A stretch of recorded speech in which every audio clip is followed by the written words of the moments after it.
Good morning, folks. Good morning, folks, mga kababayan, mga katropa, o mga Pilipino at mga dito sa Pilipinas at sa ibang bansa. Ngayon ay parang magulo pa rin ang Senado. Hindi sila pa nagkakaroon ng tamang desisyon. Kaya ito may mga nakuha kong mga dahilan kung bakit kailangan ang impeachment o trial ni Sara Duterte, ni Pangulong Vice President Sara Duterte. Ito ng mga ginawa kong komento. Una, para malaman ang katotohanan. Kung yung nagawa bang kasalanan ni Sara ay tama o mali. Yan sa Kongreso, ginawa na nila yung paglilitis at pag-imbestiga. Kung tama si Sara, ligtas siya sa impeachment. Hindi siya ma-impeach. Pero kung tama yung Kongreso at wala silang magagawa dahil si Sara ay mahatulan na guilty. Ito rin, pangalawang dahilan. Para may pakita ang ebidensya. Dahil ang ebidensya sa paglilitis, yan ang pinakamahalaga para malaman ang katotohanan. Tunay ba ang nakuhang ebidensya ng Senado sa mga ginawa ni Sara Duterte? O may pagkatataon naman na sagutin ito ni Sara para ito ay makita kung totoo ba siya o hindi totoo. Kaya sasagutin ito sa Senado. Pangatlo, may hayag ang panig ni Sara sa Kongreso. May pagkataon pa rin siya na depensa ng kanyang sarili sa mga paratang o mga nakuhang ebidensya para ihayag niya ang katotohanan. Kaya dapat hindi siya matatakot. Bakit ba natatakot siya? Para marami siyang mga dahilan, maraming alibay. Ito ay trial pa lang naman. Ang Kongreso ang Senado ay sila ang magsasabi guilty o not guilty. Kaya ito ang dapat gawin sa Senado. Number 4, dapat nga litisin ito. Dahil ang mamamayan ay matagal na naghihintay nung ginawa sa Kongreso at na yung mamamayan na ito ay hayag na trial sa Kongreso. Then sila ang final judges. Nagawa na ito ng Senado, pinagpaguran na nila ito. Ng Kongreso na pala, sorry. Para malaman ang katotohanan, may pakita ang lahat ng mga dahilan o mga kaso ni Sara na inhayag na nilabas sa Senado, sa Kongreso. Number 5, malaman ito ng taong bayan kung talaga may corruption ba o wala. Kaya dapat nga ito ay hindi dapat ipagliban. Ito nga dapat ang gawin ng Senado. Okay?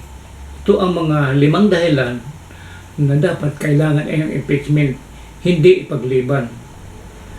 Dahil ito ay mahalaga sa taong bayan. Dahil yung pera ng bayan, kaban ng bayan, ay ang taong gusto malaman ang katotohanan. Sa Senado naman, para sa mga senador, may mga 5 akong nagawang mga pagsusuri o mga mga rason. Gawain mga ng Senado. Tungkulin nila ang paglilitis. Kaya gawin ito kagad-agad. Ang nalaman natin ay parang dinidili ni Escudero. Pero sabi nila noon pa ng June, tapos yung election. Tapos, napunta sa June 11 o 10. Tapos, ngayon, napunta naman sa sa 28 Congress. Ano ito? Halatadong dinidili. Parang mayroong anomalya. Natatakot silang gawin ito. Parang may tinatago sila, may sikreto. Dapat patas sila sa pagdesisyon. Hindi personal o political.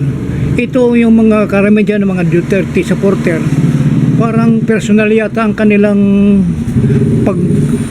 pagdepensa. Dinidepensa nila sa Sara.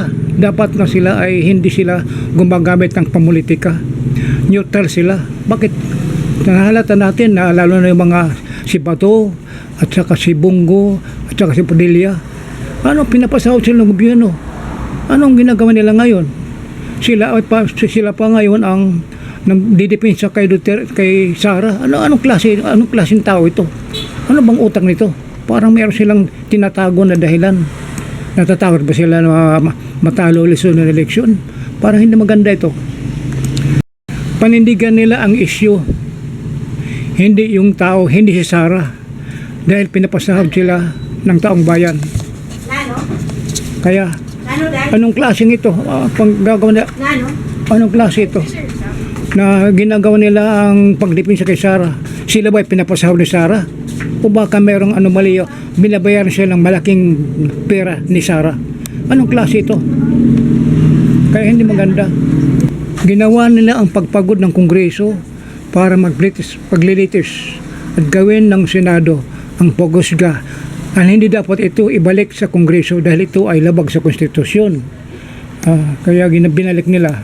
Ang pag-remand ay parang wala na ang paglilitis. Parang gano'n na yun. Then, nagbigay si Escudero, nagbutos na sila na i-remand. Anong klaseng Senado yan na i-remand para wala silang kwenta? Pinabalik sa Kongreso, pinagpagora na Leon. Dapat mag-inhibit si Padilla, si Bato, at si Gumungo at Amy para neutral. Yan ang aking komentaryo. Pag lahat ay mag-inhibit lahat at ang Duterte wala na yata matitira, mabuti pa lusawin ang Senado. Sayang ang pinapasahod sa kanila. Yan ang pinaka magbuting gawain. At sa komentaryo yan ni ng dating senador, Senate President Juan Ponce Enrile. Mabuti po lusawin yan. Sayang lang ang pera sa kanila binabayad sa mga senador. Puro personal. Dapat manglingkod sila sa bayan. Yan ang trabaho nila. Okay? Ito yan. Tama ang ginawa ni Coco Pimentel, ang Senator Minority Floor Leader, na mag-issue ng summon. Dahil ang summon ang unang hakbang sa paglilitis. Naisahan sila ni Senator Coco Pimentel na dapat ito ay maumpisahan na. At tuloy ay napanigan siya. Ang mahal senador ay pumayag. At akala nila tapos na ang impeachment. Pero yan ay technique o pamaraan para mag-umpisa ang matuloy ang impeachment. Kaya hindi ito paramihan ng abogado na ang narinig ko ay maraming abogado sa Kurada magagaling na depensa. Ang mahalaga dito ay ang issue, hindi ang personal na pagkatao. Dahil puro pagalingan ito, walang katapusan ito, hindi matatapos ito kahit 10 taon.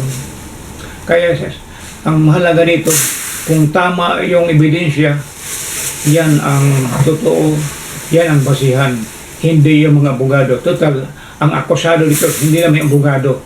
Ang akusado dito, siya ang dapat panagot. Ang akusado dito ay si Sara, hindi yung mga abogado. Dahil ang abogado ay gagawa ng dahilan sa technicality kung ano pa man ang kanilang mga panig dahil sila ay binayaran ng akusado.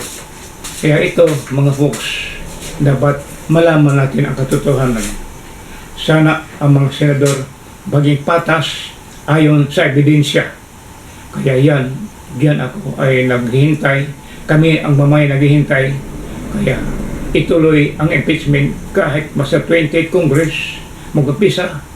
Bahala ko ilang buwan niya matapos, basta mahalaga yan ay naipahayag sa mamamayan.